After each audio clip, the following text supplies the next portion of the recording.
नमस्कार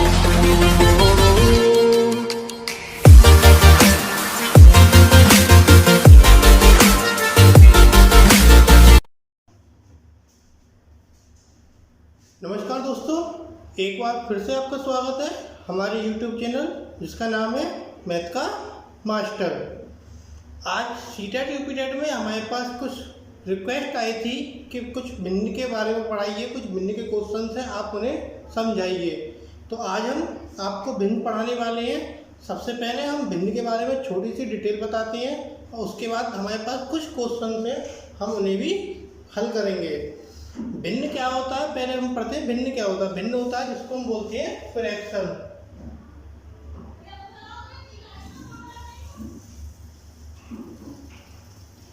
भिन्न होता है हमारा फ्रैक्शन। इसके बारे में हमने सेपरेट वीडियो बनाई हुई है जो हमारी रेशनल नंबर्स की हैं। रेशनल नंबर्स भी एक तरीके के फ्रैक्शन की ही तरह होती है, बस रेशनल नंबर का थोड़ा सा अपना डिफरेंस होता है, देखने में वो ऐसे ही होती हैं। लेकिन रेशनल नंबर्स की बात ना करके यहाँ हम बात करते हैं आपसे भिन्न की। भिन्न क्या है हमारी? फ्रैक्शन मीन्स ऐसी कोई भी टर्म, ऐसी कोई भी वैल्यू जो हमें अंश और हर मतलब न्यूमरेटर और डेनोमिनेटर की फॉर्म में दी हुई हो, वो हमारी भिन्न कहलाती है। मीन्स बात करते हैं numerator divided by denominator. Numerator divide by denominator की फॉर्म में हो कोई भी एक ऐसी वैल्यू हो, वो हमारी क्या कहलाएगी? भिन्न कहलाएगी।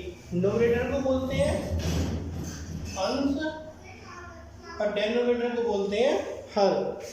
पहली चीज याद रखना, आप ये भूल जाए कि अंश कौन सा है, हर कौन सा है। ए पहले आ रहा है, वर्णमाला में पहला ए आता है, तो मीन्स पहले नंबर का क्या हो गया? हमारा अंश होगा। ए से स्टार्ट है, बाकी बचा हुआ हमारा हर होगा।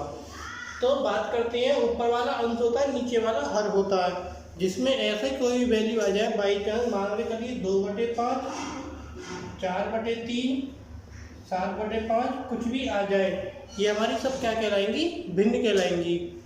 अभी तक तो हमने पढ़ा भिन्न। अब भिन्न के भी क्या होते हैं? बहुत तरह के प्रकार होते हैं। तो भिन्न के 5-6 तरह के प्रकार हैं, उन्हें भी देख लेते हैं और फिर अपने क्वेश्चंस को हल करेंगे।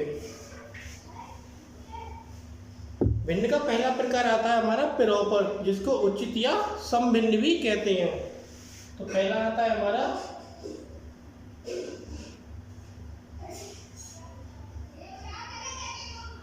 Proper fraction. प्रॉपर फ्रैक्शन को क्या बोलते हैं? उचित या समभिन्न।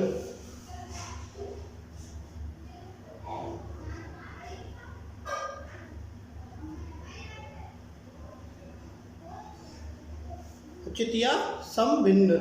प्रॉपर फ्रैक्शन क्या होती है? ऐसा कोई भी अंश और हर जिसमें अंश हमारा छोटा होता है और हर हमारा बड़ा होता है।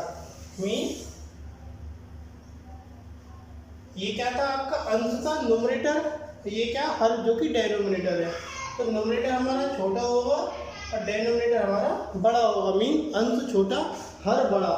ये 3/5, तो ये हो गया हमारा ऊपर वाला छोटा है, तो ये उचित या समभिन्न। इसके साथ 2/3 भी लिख सकते हैं, 1/2 भी लिख सकते हैं, 7/8 भी लिख सकते हैं, 7/9। ऊपर कोई भी संख्या हो, बस आपकी छोटी होनी चाहिए, वो आपकी क्या कहलाएगी? उचित या समभिन्न। इसके बाद दूसरी आती है इम्प्रॉपर फ्रैक्शन। इम्प्रॉपर फ्रैक्शन, जैसे ये उचित था तो इसको बोलते हैं अनुचित या सम है तो सम को बोलते हैं विषम। उचित या सम, अनुचित या विषम। जब हम सब चीज उल्टी कर रहे हैं तो ये भी क्या हो जाएगा? उल्टा। कहने का मतलब जहाँ पर हमारा अंश बड़ा हो और हमारा हर छोटा हो, अंश बड़ा हर छोटा, वो क्या कहलाएगी? हमारी अनुचित या विषम भिन्न। अगर हम इन सबको उल्टा कर दें तो उल्टा करके देखिए, अंश बड़ा हर छोटा, 3/2, 2/1, 8/7, 9/7। इन सब में आप देखेंगे तो आपको अंश बड़ा मिलेगा और आपको हर छोटा मिलेगा। जहाँ अंश बड़ा होता है हर छोटा होता है, वो आपकी अनुचित भिन्न कहलाती है। इसके बाद तीसरी आती है संयुक्त भिन्न। तीसरी आती है मिक्स्ड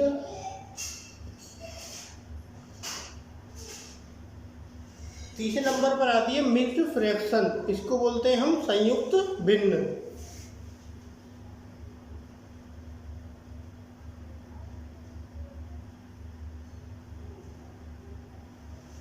संयुक्त तथा इसका मतलब कोई ना कोई दो चीज आपस में जुड़ रही हैं। अब इसमें जुड़ेगी कौन कौन सी चीज? एक तो होते हैं हमारी पूर्ण संख्याएं जो होल नंबर होते हैं,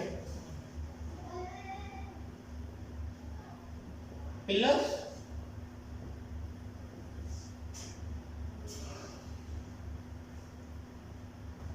उचित भिन्न। पूर्ण संख्या और उचित भिन्न आपस में मिलकर क्या बनाती है? हमारी संयुक्त संख्या। कैसे? मान के चलिए ये क्या है हमारे पास? 2, और यहाँ लिख दिया हमने 3/5।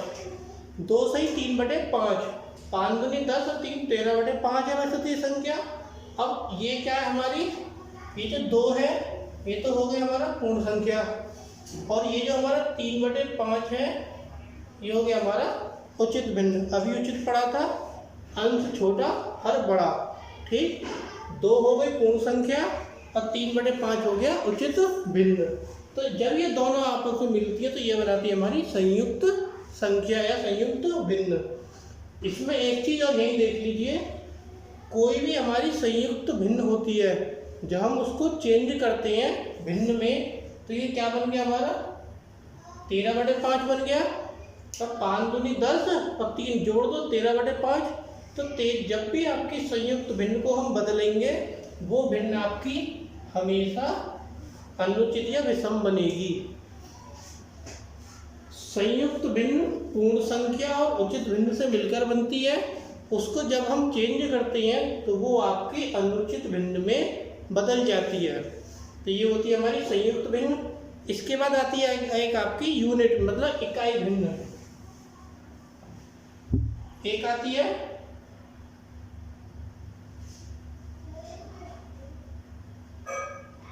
यूनिट का मतलब इकाई, जैसे हम वंश टेंस में पढ़ते हैं उसमें यूनिट प्लेस होता है, ऐसे यूनिट भिन्न, इकाई भिन्न।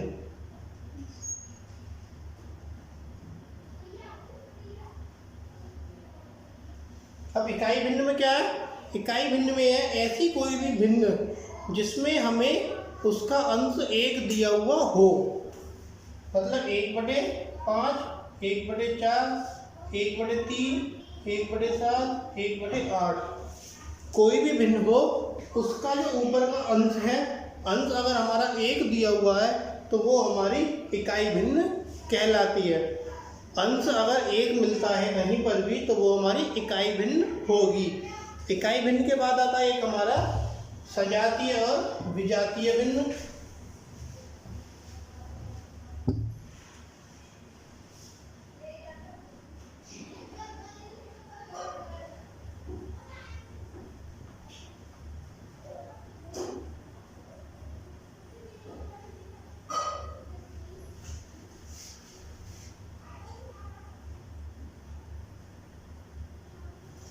ये हो गया हमारा सजातीय भिन्न। सजातीय भिन्न का मतलब क्या है? Like fraction.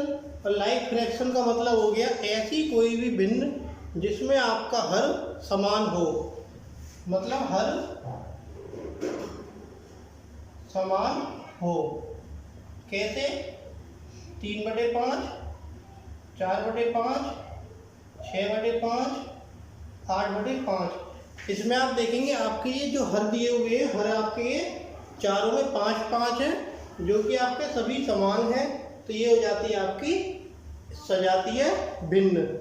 अब आती है सिक्योरिटी विजातीय भिन्न। विजातीय इसका उल्टा होता है।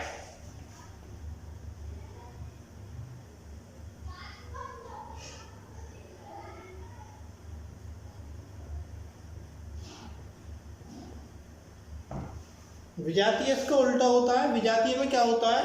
अभी हमने पढ़ा था हर समान हो, तो ऐसा नहीं है कि अंश समान हो, ऐसा नहीं है। अंश समान हो या ना हो बस हम देखते हैं हर। अगर उसका हर अलग अलग है तो वो हमारी क्या कहलाएगी? अनलाइक फ्रैक्शन, विजातीय भिन्न।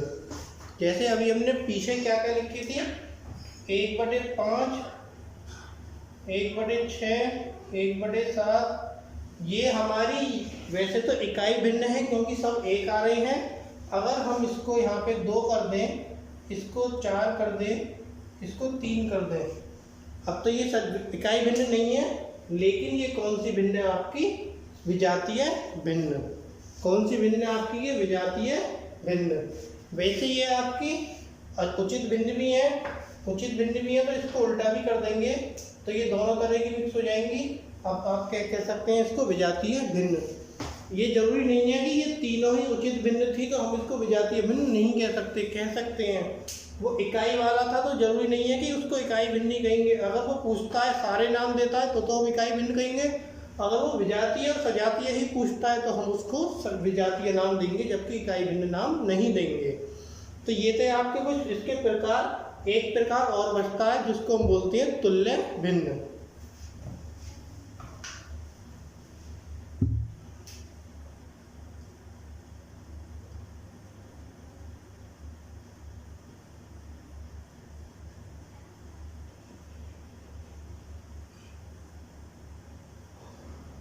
तुल्य भिन्न होती है हमारी तुलना वाली, जैसा नाम से पता चल रहा है, तुल्य का मतलब तुलना।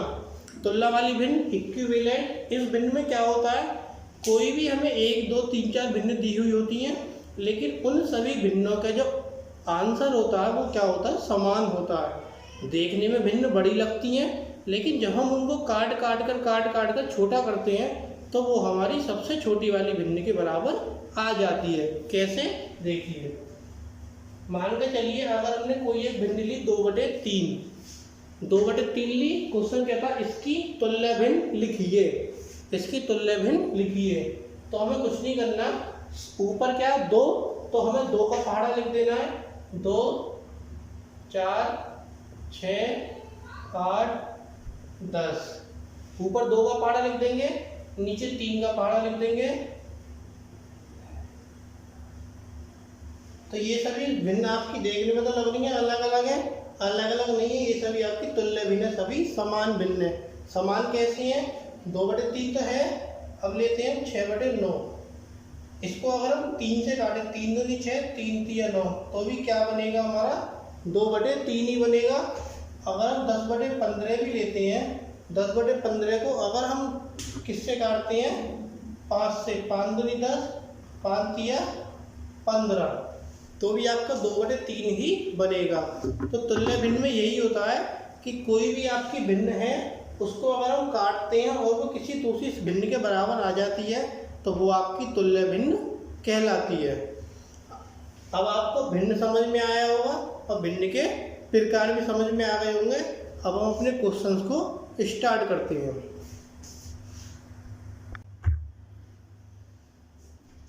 देखिए, अभी हमने भिन्न पढ़ा है, अब भिन्न का क्वेश्चन आपके सामने ब्लैक बोर्ड पर आने वाला है। तो वो क्वेश्चन क्या है, आइए देखते हैं। एक सोनू नाम का लड़का है, सोनू के पास 5 दर्जन टॉफियाँ हैं। सोनू के पास कितनी टॉफी हैं, 5 दर्जन। तो लिख लेते हैं, टॉफी कितनी है, 5 दर्जन। 5 दर्जन का मतलब क्या हो गया, 5 × 12 बराबर 60 टॉफी।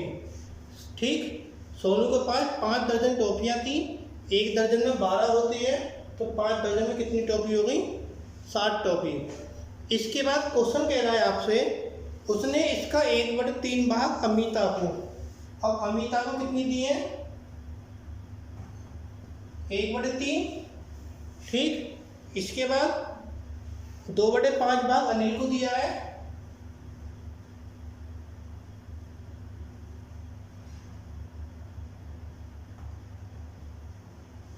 अमिता को 1/3, अनिल को 2/5 भाग दिया है। इसके बाद इसने 1/12 भाग हमीदा को दिया है।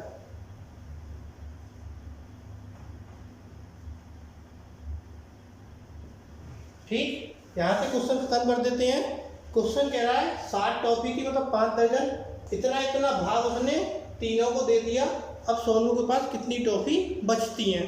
सबसे पहले उसने दी कितनी है, 1/3, 2/5 और 1/12। ये भाग हैं, पहले इन तीनों को जोड़ लेते हैं कि उसने कुल कितना भाग दिया है। तो कुल भाग कितना दिया है उसने,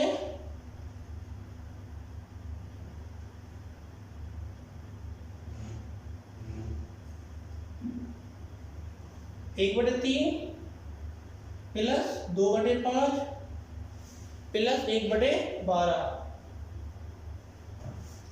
3 तरह के भाग थे वो उसने दे दिए। अब 1/3, 2/5 और 1/12 तीनों में क्या है, अलग अलग है। इसके लिए हम करेंगे क्या, इसके लिए हम करेंगे लहजा ले लेते हैं 3, 5, 12। 3, 5, 12 का लहजा कितना आएगा, ये 3, 5, 12 का लहजा आएगा 180।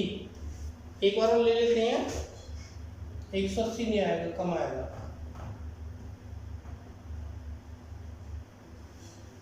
लहजा आएगा आपका 60, क्योंकि ये भी 5 से कटेगा, ये 2 से कट जाएगा और ये भी आपका 2 से कट जाएगा। 5 के 15 और 15 चौका 60। लहजा आ गया आपका ये 60।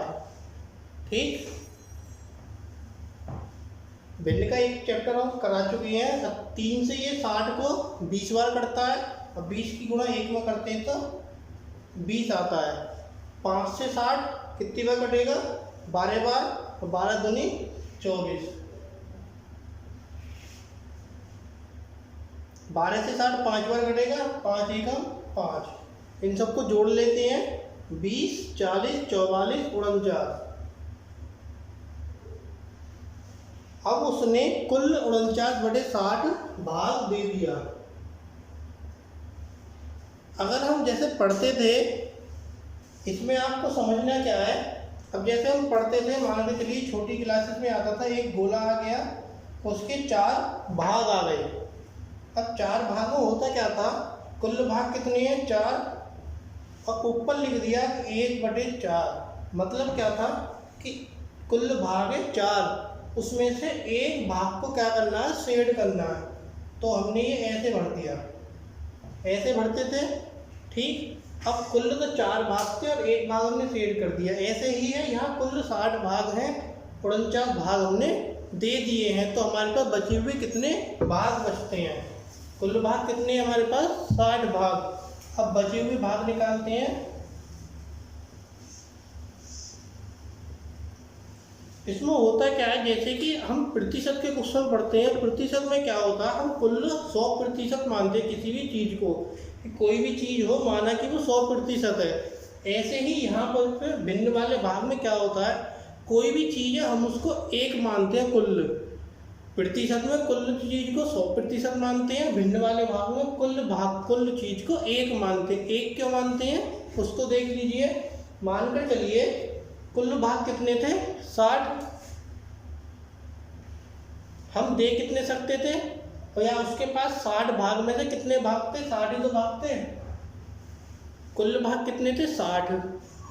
और कितने भाग वो दे सकता था, अपने पास से 60 ही भाग दे सकता था, लेकिन उसने कितने दिए, 49/60।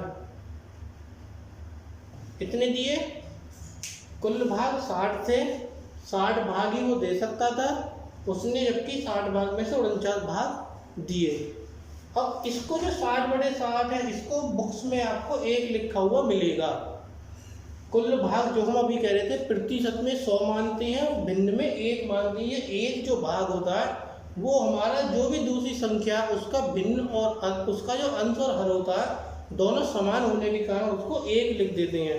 जैसे अभी हमने ये लिखा है, 60 भाग में से 60 दे सकता है, लेकिन उन्हें 60 में से 49 भाग दिए हैं, तो ये 1 बन गया और ये हमारा 49/60 आ गया। अब हम इसको लहजा से करते हैं, तो 60 माइनस 49, 11/60 भाग उस पर बच गए।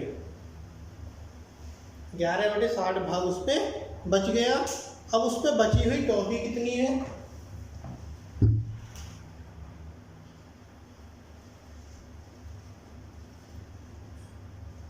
बची हुई टॉफी कितना भाग बचे, 11/60 गुणा कुल टॉफी कितनी, 60। 60 से 60 कट गई, कितनी टॉफी बची,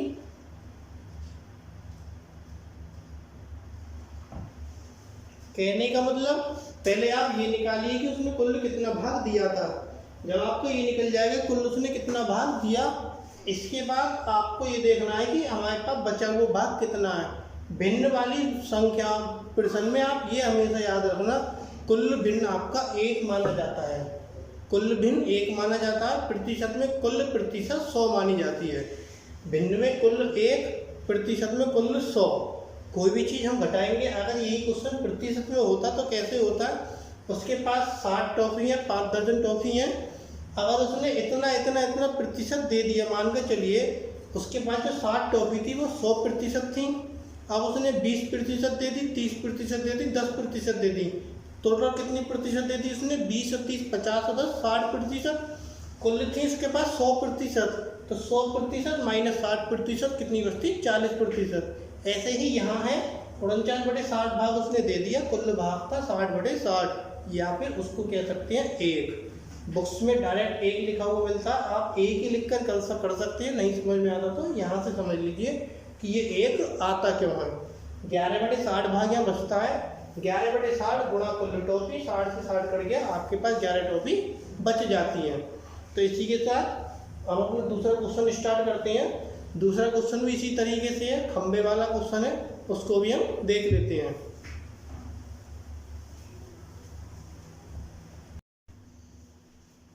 देखिए आपका दूसरा क्वेश्चन खंबे का आता है। क्वेश्चन आपके सामने है। क्वेश्चन क्या कह रहा है आपसे? क्वेश्चन कह रहा है कि एक खंबे का 1/3 भाग तो कीचड़ में है और 2/5 भाग उसका पानी में है। 1/3 भाग कीचड़ में है, 2/5 पानी में, बचा हुआ 10 मीटर पानी से ऊपर। खंबा बनाते हैं। ये कीचड़ में हो गया, 1/3 भाग कीचड़ में, ये पानी में हो गया, 2/5 भाग पानी में हो गया। इसके बाद ये क्या हो गया? 10 मीटर का, जो पानी से ऊपर का था। ठीक, अब हम ये देखते हैं कि पानी या कीचड़ में कितना भाग है। तो 2/5 और 1/3, 15 LCM, 5 या 15, 3 दूनी 6, 11/15 भाग। 11/15 जो भाग है वो आपका पानी और कीचड़ में है। खंबा मिटा देते हैं। जब किसी खंबे का 11/15 भाग आपका किसमें है? पानी और कीचड़ में, बचा हुआ भाग कितना है?